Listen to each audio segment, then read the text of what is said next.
আজকে দেখাচ্ছি দারুণ মজার সবার প্রিয় এবং পছন্দের চিকেন পুলি। আমরা এখানে নিয়েছি 3 কাপ আটা, স্বাদ মতো লবণ, কুসুম গরম পানি দিয়ে একটা শক্ত ডো তৈরি করে আমরা রেস্টে রেখে দিব আধা ঘন্টা। তারপর আমরা এখানে আলু এবং মুরগির বুকের মাংস সিদ্ধ করে এটা এখন ম্যাশ করে নিচ্ছি। তেলের মধ্যে পরিমাণ মতো পেঁয়াজ, কাঁচামরিচ দিয়ে আমরা দিব। তারপরে এর মধ্যে আধা চামচ আদা বাটা, আধা চামচ রসুন বাটা দিয়ে একটু ভেজে নিয়ে সামান্য একটু পানি দিব।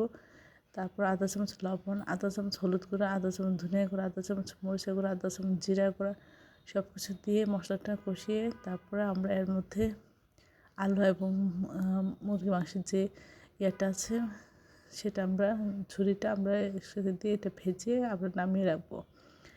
তারপরে এই ডোটা আমরা এর মধ্যে নিয়ে আমরা একটা রুটি তৈরি করে এর মধ্যে পুর দিয়ে আমরা ছাঁচ দিয়ে আমরা একটা পিঠা শেপে আমরা তৈরি করে নিব। আপনাদের কাছে হাতে ছাঁচ না থাকলে হাত দিয়েও গোল গোল করে এভাবে পিঠা তৈরি করে নিতে পারবেন। তারপর এটা লো হিটে আস্তে আস্তে করে ভেজে নেবেন। এটা খেতে অসাধারণ হয়েছিল। আশা করি সবাই এভাবে একবার হলেও রেসিপিটা ট্রাই করবেন। সবাই আমার চ্যানেলটি লাইক এবং শেয়ার দেবেন, সাবস্ক্রাইব করবেন, প্রিয়জনকে বেশি বেশি করে শেয়ার দেবেন। আমার চ্যানেলে সব রকম রান্নার রেসিপি রয়েছে, আশা করি দেখবেন।